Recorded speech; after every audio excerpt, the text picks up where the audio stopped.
Well, good morning and welcome back to the Broadcast Retirement Network. This is our pre-Thanksgiving episode of BRN AM for Wednesday, November 27, 2019. Here are our top stories. HSAs, are they another retirement vehicle? And what science tells us about preventing dementia. HSAs, or health savings accounts, are often paired with high deductible healthcare plans, but it seems that many are now using these plans for additional savings. Well, let's welcome in Ann Turgeson. She's a journalist with the Wall Street Journal. Good morning, Ann. How are you? Good, thanks. How are you? I'm doing well. Thanks for joining us this morning. So I know you recently wrote a piece with your colleague, Julia Carpenter, about health savings accounts. What can you tell us about how they are now being used as tax-free deferral plans similar to a retirement plan? Yeah, a lot more people are using them that way. I think certainly Wall Street Journal readers are very interested in that. The idea being that rather than use the accounts for immediately reimbursing medical costs, you can leave them, you can pay out of pocket for your immediate costs and leave the money that you contribute to your HSA to grow for the future, with the idea that, you know, in retirement, medical costs tend to be high. You can also use the HSA money to pay Medicare premiums, and all sorts of even long-term care premiums are part of them. So there are all sorts of uses for that money in the future, and so it can make sense to leave the money in a triple tax advantaged account for a long period of time. Yeah, I don't understand why more people who have the disposable income, I think that's clearly an important context for the audience, is I don't understand why more people don't put money away in a HSA in addition to the retirement plan. So if you're age 50, which I am nearly approaching, a couple of years off, you can put $19,500 into your 401k or defined contribution plan. You can additionally make a catch-up contribution, which I believe is $1,000 to $2,000 in 2020. You have to correct me if I'm wrong. Oh, for 401k? I think it's like $6,000. Oh, is it? Okay. Yeah. So you can put $6,000. My bad. I was thinking about IRAs. And then additionally, you can put additional money away in the HSA. It seems like a no-brainer to me. Yeah, I think it is a no-brainer. And if you pay out of pocket for current medical expenses, if you keep those receipts, when you're actually in retirement, you can actually pull out money to basically, you know, at that later point, reimburse yourself for your current your expenses today. And, you know, in effect, you can use that money at that point for whatever you want, as long as it reimburses for medical costs, either, you know, in the past or at the moment. The IRS won't challenge you. You just have to save those receipts. Yeah. So, I mean, is it your sense that just in doing your own research and the questions you got from the readers, because I think this article is written by you and Julia in response to several readers' questions, are individuals not really aware of the HSA rules? Are employers not using these programs? Because I believe that a lot of employers do offer high deductible healthcare plans in you know, as compared to PPOs and HMOs with their medical programs. Yeah, and I think employers are really trying to shift people towards these plans, and they can work out really well for employees too. For instance, I wrote a separate article in 2018, I think, looking at my own experience with an HSA, asking, was it worth it to switch to the high deductible plan? I had a year in which I think two out of three of my kids had broken the bones, and we had a lot of expenses. And so I asked that question, you know, would I have been better off with the conventional coverage? And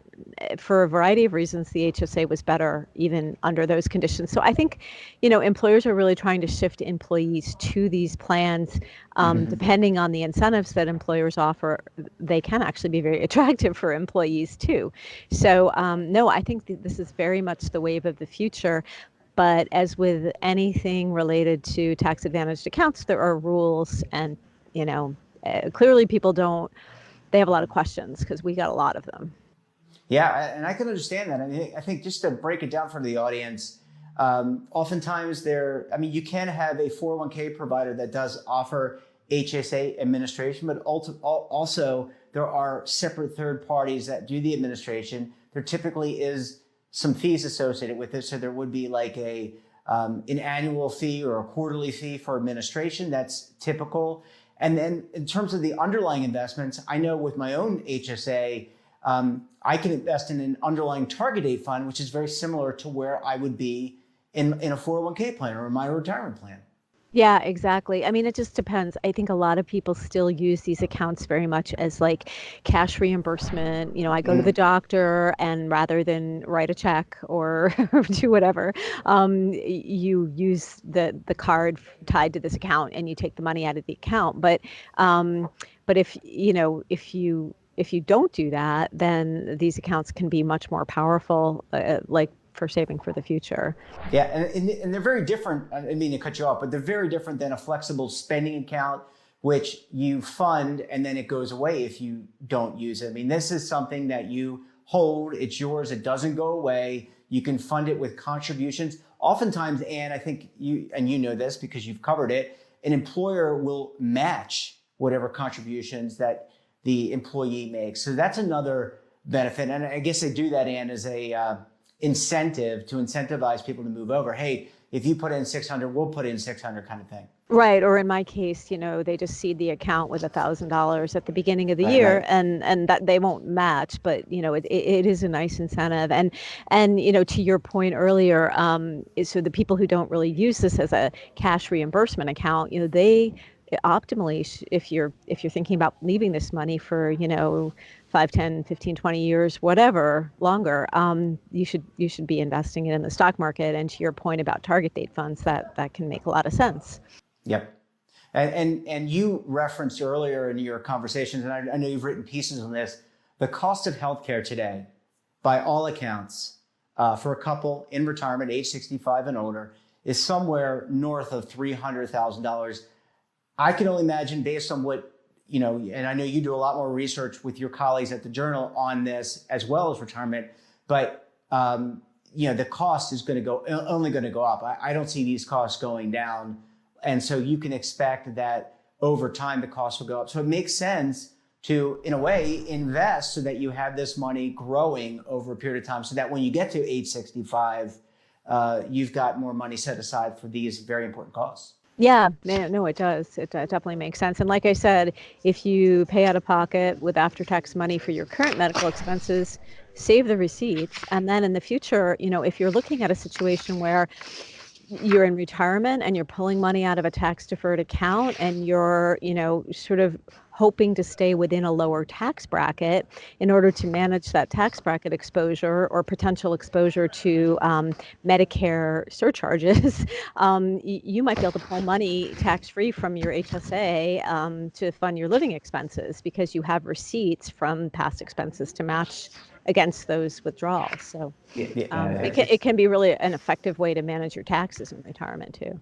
Absolutely. I mean, this is just another tool in the retirement toolkit, in addition to the 401k, the IRA.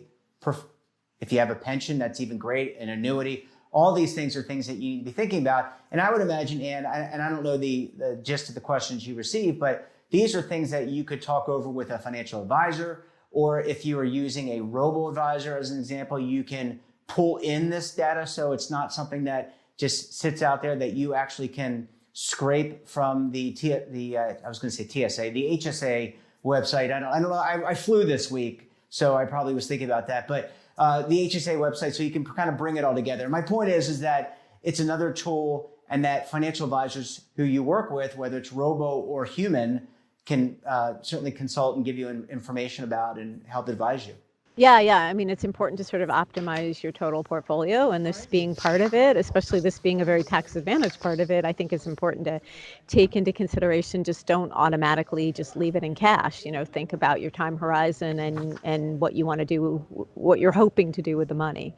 Yeah, absolutely. And we're going to hold you over to our next segment, because we come back, we're going to talk to Ann a little bit about an article, that she wrote recently about dementia, something to think about for retirement. So stay tuned right here on BRN AM.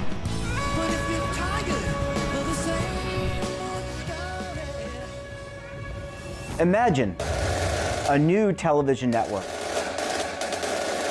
that will make you richer, healthier, and in control of your financial future.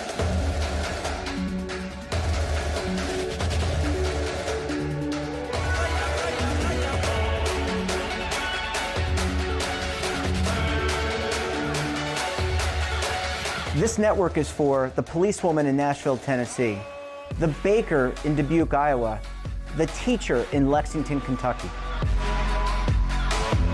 We want to make the idea of savings and retirement culturally relevant. But what do you see as a defining issue of the midterms, especially for the smaller businesses? I mean, they are the lifeblood of the American economy.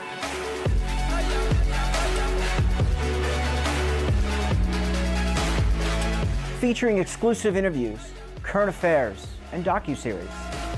33 years old, you retired early. The philosophy is money only matters if it helps you live a life that you love. But you got to start thinking about retirement as soon as you get in. The Broadcast Retirement Network will drive very high engagement with premium partnerships. So this isn't retirement and savings for your parents or grandparents. This is for all Americans. And we're going to change the way you think about money.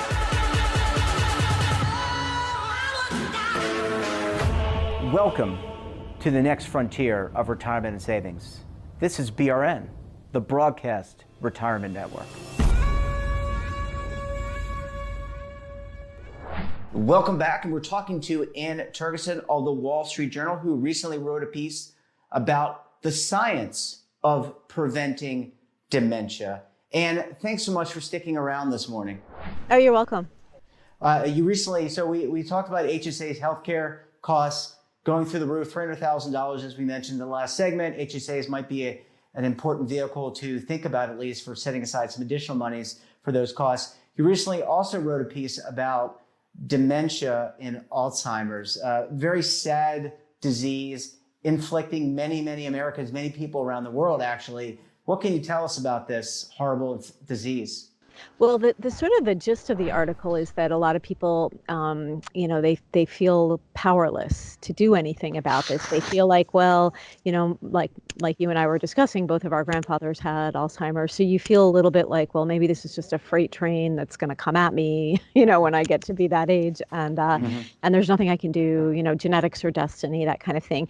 But in fact, a lot of recent research shows that that lifestyle changes can have a big impact on the odds of getting dementia, the risk of getting dementia. There is no bulletproof thing. I mean, just want to caveat that you can do everything perfectly. You can exercise and eat well and, be cognitively stimulating in a cognitively stimulating environment all day long. And you can still have bad luck and get this disease.